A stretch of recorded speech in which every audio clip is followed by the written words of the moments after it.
So I'm probably going to keep this video fairly brief, and this is a tough one because even though I've told this story before, and even though I've been very much an open book about my past and my history, just bringing it up is always kind of a difficult thing because it brings back certain memories, even though I've healed from a lot of the things. But I definitely have a history of mental health struggles, depression, anxiety, suicidal ideation, suicidal attempts. I also have a substance use history. Thankfully, I have been sober longer than I was ever addicted, but I definitely struggled with it for a long time. And during that whole time, I almost feel like I was trying to drown out some of the mediumistic qualities that I had, and that I didn't recognize or I didn't know about. It was very loud going on in my mind at times. And again, I made a video earlier. It was a short about, having boundaries, and I just didn't know them. I flat out didn't know any boundaries with the spirit world because I didn't even know I was communicating with the spirit world. I mean, I had no fucking clue. So, when I was, drinking 12 beers before I went to the bar and then I got loaded there, I was just trying to quiet things going on. Or when I took pills, or when I, snorted heroin or whatever, it was a way to escape the chaos that was going on inside my mind, and as a result, due to circumstances of substance use disorder and things like that, I developed, some severe depression, and I did end up attempting suicide twice. The first time I had swallowed 30,000 milligrams of lithium, along with 30 milligrams of clonidine.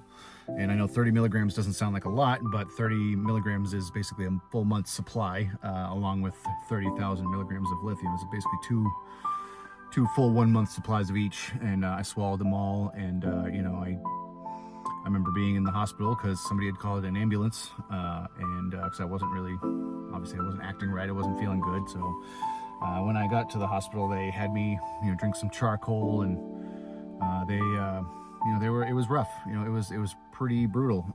There was some of the nurses that didn't even really treat me all that great. They were kind of rude, and they were almost mean. Like I think they lacked empathy in the situation. And, in that moment, it just made me angry. It was like, why did this not work? They're treating me like shit, and I wanted to end it. Like, they're not fucking helping at all.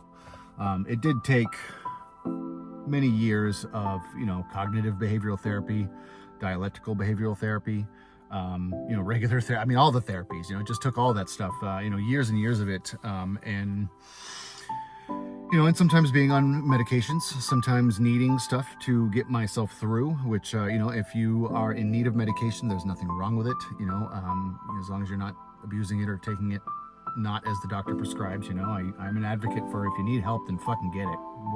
However you need it, it does not matter. Just get some help, if you need it, for sure. I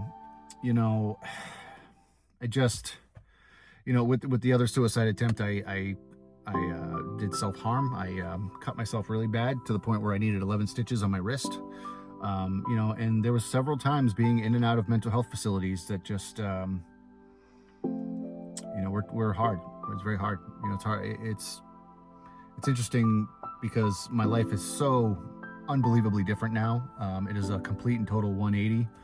And, at the point, I had just kind of thrown my hands up and just kind of said to the spirit world or universe, which, really I didn't even know if I believed in. I was raised Catholic, and it was kind of force-fed to me, and I didn't really buy into it or believe in it. I'm not the most religious person. I'm a spiritualist minister, but, only by title, not by practice, if that makes any sense. Like, I don't believe in churches. They are all very similar regardless of the modality, I guess. Anyway, so what I did was I got myself to a point where I just threw my hands up to the universe and I said, look, I'm putty in your hands. I don't give a shit what you do with me. I've tried to end it twice, didn't work. I even overdosed on opiates twice, and that didn't end my life. So, I was at rock bottom, absolute fucking rock bottom. So I said to the universe, I'm putty in your hands. Just do with me what you please. I don't fucking care. Just whatever. I don't care. Just do whatever. I got sober the hard way. I quit cold turkey. And I detoxed for about 10 days in my mom's basement, actually. where I didn't even, I didn't even smoke weed, you know what I mean? Like I did nothing. I didn't have anything for anxiety or anything like that. No medications to help me through. I didn't do the methadone or Suboxone or anything like that. Straight up cold turkey. I don't even think I had enough strength at times to, drink some water here and there. I was really fucked up. I was talking gibberish by the end of it because I was hallucinating because after 10 days, I didn't sleep the entire 10 days. So at the end of that, I'm obviously extraordinarily messed up and just disoriented. I had the restless leg syndrome really bad. That was keeping me up, which was rough. But after the 10 days, I really made a turning point. I actually, scrolling through YouTube, ironically enough, and came across a gentleman named John Holland. He's a medium out of New Hampshire. And he was doing an A&E special. He was talking about mediumship, and he was going to this location that had some tragedy or whatever. And he was picking up on the spirits there. And I just thought, like, that's really cool, And then I further looked into John Holland. And he was doing mediumship for folks and healing hearts and just really making an impact on the people that he did readings for and the people that he touched. And I thought, shit, like, I want to do that. That means something to me. It elicits an emotion. It hits me right here, I really wanted to do that. So I started looking into mediumship. And funny enough, I have also grew up in a haunted house, and I'll get into that in another video too, but that place was like cliche haunted. I mean, like anything and everything you could imagine haunted wise happened in that house, for real. It's kind of crazy.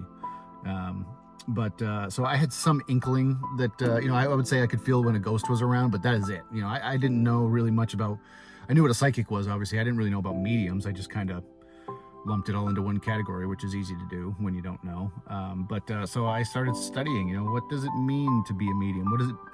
How do you know? Because I also, a friend of mine, Adam Began, who is Historically Haunted Vodcast. You can find him on Facebook, check him out. He's out of Central Maine. But he was on this paranormal team at the time.